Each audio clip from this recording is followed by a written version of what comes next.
And we're live. What about Deanna Troy's superpower, right? Where I can't really read your mind, but I can tell if you're stressed out. Exactly. She's the worst fucking character. Who is that character you're talking about? Deanna Troy is from Star Trek, and Picard would be like negotiating with the Romulans or something, and she's like, Picard, I can sense that he's nervous. Yeah, that's helpful. She's a telepath. She's an empath. Uh-huh. But her powers, whenever her powers could actually like save the day, that's the day when he's blocking me somehow. It's like one of those mentalists who like when you've like turned the tables on them and they're like, pick a number between 1 and 5, and you're like 1.5, and they're like, ooh, oh, something's blocking my powers. That number doesn't work with the bullshit game that I play with numbers. The cold reading that I'm doing. Yeah. I'm hearing a ma. She was hearing a da. She's played by an actress called Mariana Sirtis, I think. And the only good thing about her is, one, there's a movie beforehand where she's topless, so you get to see them titties. And two, in the first season, she's Counselor Cleavage. Okay, she wears this bodysuit, and she's not great looking, but she's pretty, and it's just camel toe cleavage. I love watching HD Star Trek. I end up jerking off halfway through one of. There's an episode, Mariana Sirtis, I think it's like Mariana Sirtis, maybe. Okay. Counselor Troy would get it if I'm wrong about her actual name. I think that's it though. Was I right about her name? Yes. Yeah. And I'm looking for the topless. Here you go. Finding her current pictures. She's. Yeah. Here she is. Yep. Got the long curly hair. Got some titties out. Now, if you want the best episode of her on Star Trek, it's the one where she and Dr. Beverly Crusher are doing yoga in like these tight-fitting yoga onesies in some sort of holodeck program, because you have to do yoga in a hologram, of course. No, we can't just go to our quarters and do it. It's the future. Is there like a space explanation for it? Or is it just like two hot women in spandex who need to we need to go to the holodeck and test it. We're going to go to a Zen Buddhist garden and stretch. There's no explanation. Star Trek is amazing at exploiting their hot female actresses because they know their audience. It's a bunch of nerdy dudes. You go to Star Trek Enterprise, which is like it's one of the newer ones as far as we're concerned, as far as release date. No, that's Star Trek: The Next Generation. Oh. Enterprise was a prequel to like all of the previous Star Trek. It's like the first ship that they're sending out, and they shouldn't even be sending it out. It's so like junky and under equipped for like the galaxy that they're being exposed to. We're way behind technologically. We're really relying on the Vulcans to like give us engines and weaponry and that sort of thing. And the Vulcans look down on us like redheaded stepchildren, and they're always fucking talking bad about us behind our back. Anyway, they have the sonic shower. All right. Now the sonic shower is how you get clean in the future, apparently. Cool. Can't be wasting water. So you just stand in this room naked, and I guess sound waves clean you. And sound waves fucking clean you. And they always find a reason for Jolene Blalock to get real dirty. And Jolene Blalock is one of the hottest fucking actresses they ever put in Star Trek. She's delicious. All right? She's got a big old ass. She got some nice titties. She's got perfect fucking lips. And I like that short haircut that they put on her. That she plays a Vulcan in the show, which is basically just a human being with some pointy ears and no fucking sense of humor. And she's always in the sonic shower, usually with another dude. And the other dude will be like, oh, yeah, let me get your back in the sonic shower, which makes no sense, of course. What do you do? Just be like, let me get your back. Oh! just scream at their back. You got something behind your ear. Ah! Okay, you got it. This show was on the CW network, and they would show about as much cleavage as you can possibly get away with, and this is my favorite, they'd show a little bit of ass cleavage. All right. As you're saying this, it's playing. Like I found it on YouTube, and there's like, and my favorite, they show some ass cleavage. He pulls down the back of her like bikini bottom underwear and starts cleaning it somehow. Yeah, I'm gonna get the top of that ass crack. I just want to run my finger in there. Well, like the water would make the boobs nice and shiny and wet. Is there like a sonic effect of like They're vibration sweaty. It's like they're waves oiled or up or something. Okay. Now she's doing the dude's legs and his back. It's got to be almost over. No, this is what Star Trek was about. Yeah, that's what Star Trek's always been about. Like it's not a new thing. Like from the 2000s, it wasn't new in the 90s. It was new in 1969 when fucking Kirk was riding around with bitches who were wearing nothing but aluminum foil and shit. He's on this planet with this chick at one point. A lot of times these chicks are so ditzy they border on mental retardation, and I'm not saying that to be funny. It's literally like, wait a minute, this is some sort of race of people who are like so simple minded that like this is just a slave girl with a 70 IQ. Like I don't think he can legally fuck her, but he's running around with her and just they've all got like double D titties wrapped in aluminum foil with like cleavage everywhere. And like Lieutenant Uhura, who's a sexy black lady and was running the fucking communications on the ship, she wore a mini skirt that is literally illegal. All right. like she had to wear bloomers underneath it because they were always within sight. You could always It was see her a panties. glorified belt. You always saw her panties because cheerleaders have longer skirts. Okay. What's her name? Lieutenant Uhura. Dude, cheerleading is really fucked up. Like, it's weird to be a father who's had a daughter in a cheerleader outfit. I don't think she was ever really a cheerleader, but whatever. From time to time, every girl growing up has one on, and it's just like she's in a cheer. Like, are we all just gonna sit here and pretend that this isn't a thing? You know, you can see their underwear and they jump around a lot. That's what if it was gymnastics, you wouldn't have a problem. You ever see a wrestling singlet? Jesus Christ! Yeah. Oh. It's cock and ball city, dude, all day long. I think I wish wrestling switched to board shorts. They could be shirtless and it'd be less gay. Two dudes wrestling in board shorts is less gay than singlets. They should go backwards. If I pinned Kyle down and slowly kissed his neck, it'd be almost as gay as professional wrestling.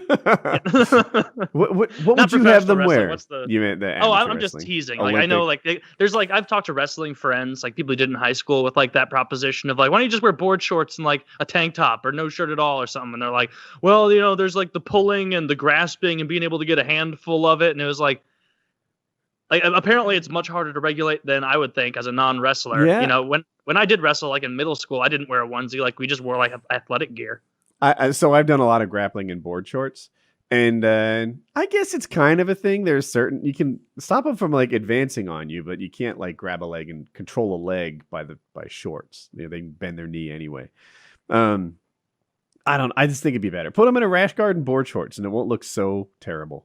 That's what I'd have them wear. I think it literally hurts wrestling. I think guys don't wrestle because of the singlet. I think people don't watch wrestling because of the singlet. I think that singlet is a big problem for the sport. I don't think people don't watch it. Again, in all seriousness, I don't actually think wrestling is gay because they wear the singlet thing. Like, it makes sense from the sport perspective. Like, you don't want to have, like, you want to be as, like, just your body as much as possible. Wrestling is clinging for life. Wrestling, it got removed from the Olympics, and then there was this big uproar, and they added it back to the Olympics, like, but it's by hanging by a thread, maybe for a time or two.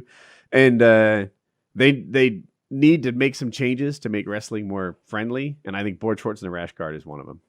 We went from hot chicks and Star Trek to what kind of gear wrestlers should wear, and I'm not going to allow it. We're going back. How do you like to see your opponent's genitals framed before you go in for a double leg? Ooh. All right, so this is a list from Ranker.com of the hottest women on Star Trek. And like, we don't have to go into the nerdy bits, but let's just scroll through them, right? And I'm on it. Yeah, well, let's not let this get nerdy.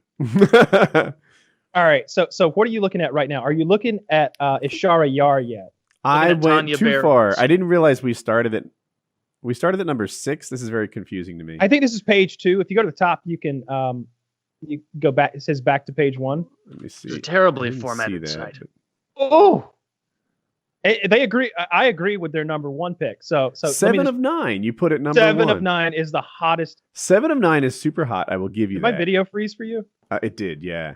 But my issue with 7 of 9 is I can't tell how much of it is just the suit. I think she has essentially a push-up bra going on there. I think I don't think that's all her.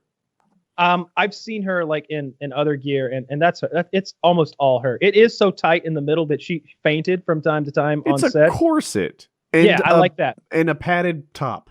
She's wearing it though, and that makes her one of the hottest chicks. She's also beautiful, well-spoken, intelligent, all that stuff. And I don't just mean her character; I mean the person. Also, and I'm gonna have to reset my computer, fix my camera in a minute. But I just want to finish this. She was going to sex clubs with her politician husband and stuff. Like now, if you scroll down, Carol Marcus doesn't count. She's in the 2009 Star Trek movie.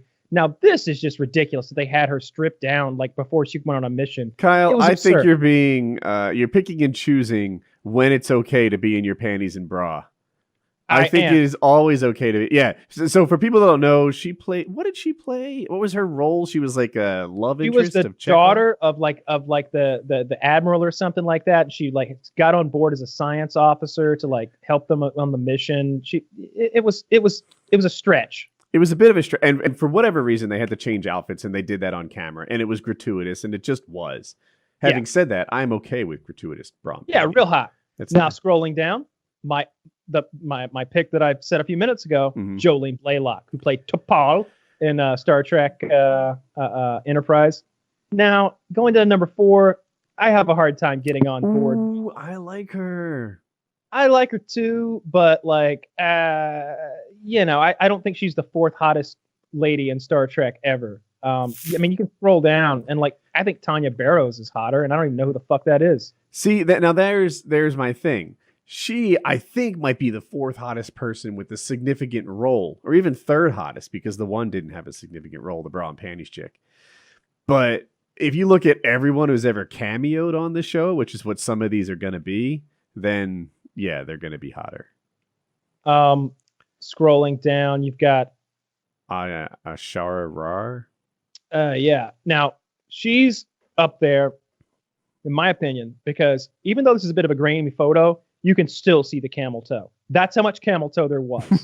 Even in this grainy fucking cell phone picture of a tube TV, you can still see the fucking camel toe on this lady. It was just pussy lips all day long, right in Commander Data's face. If Worf had been there, he'd have started growling or something, and he'd have had to grab that big juicy camel toe.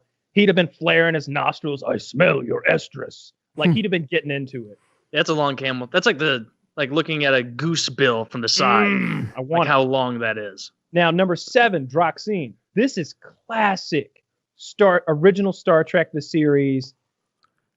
Just titty bitch. Just there were a dozen ladies who wore this pretty much the same outfit. It was just a bikini, a space bikini with just some big old titties just everywhere. And this is actually one of the classier ones.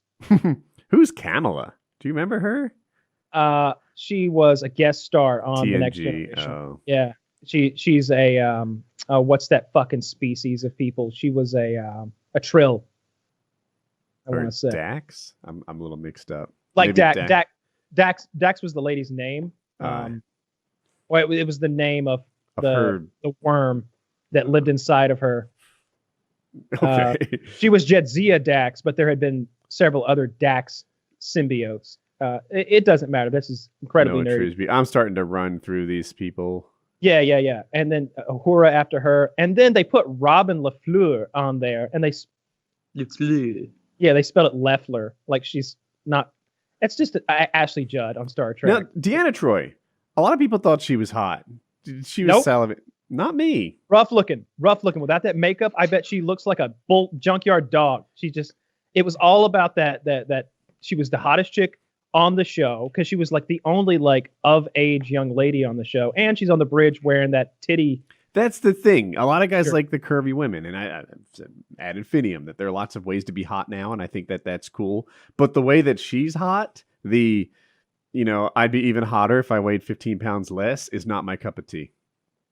I'm scrolling through the rest of them, and there's really nothing else. Terry Hatcher was a guest star at one point. She's gorgeous there. That's like prime time Terry Hatcher. I agree with that. Kira from Deep Space Nine, I always thought was very hot, hotter than Jadzia. And I don't know. I'm scrolling through looking for anything. I'm not finding where you are, but yeah. Yeah, this list keeps going. I'm at number 27 at this point. like it's absurd. I'm really looking. Are they just gonna rank all the women who have ever been on the Dude, show? some of these women. Do you have a Beverly problem? Crusher. Number 68, Space Lunch Woman. Not good. See, some of these are getting overranked because they had significant roles, I think. Scroll down to number 53. It just that There's was genuinely 53. I was making fun of this. no. I swear to God, 53 is the lady I was describing a minute ago who had the baked potato titties, Potato tits. the aluminum foil wrapped titties. Mm-hmm. It's like Jiffy Pop. Yeah, it's like it's literally like an aluminum foil bikini she's wearing. See, now this calls into my I just got to Tasha Yar, Denise Crosby. Yeah. She was way hotter than Beverly Crusher. I like the redheads, man. I would prefer if I had to actually choose. I think I pick like season 2 Beverly Crusher. Over. Well then, this woman you're talking about, 53, Angelique Pettyjohn, totally hotter than Beverly Crusher. Oh yeah, but she's like 30 places lower because she didn't have a big role. So that's there.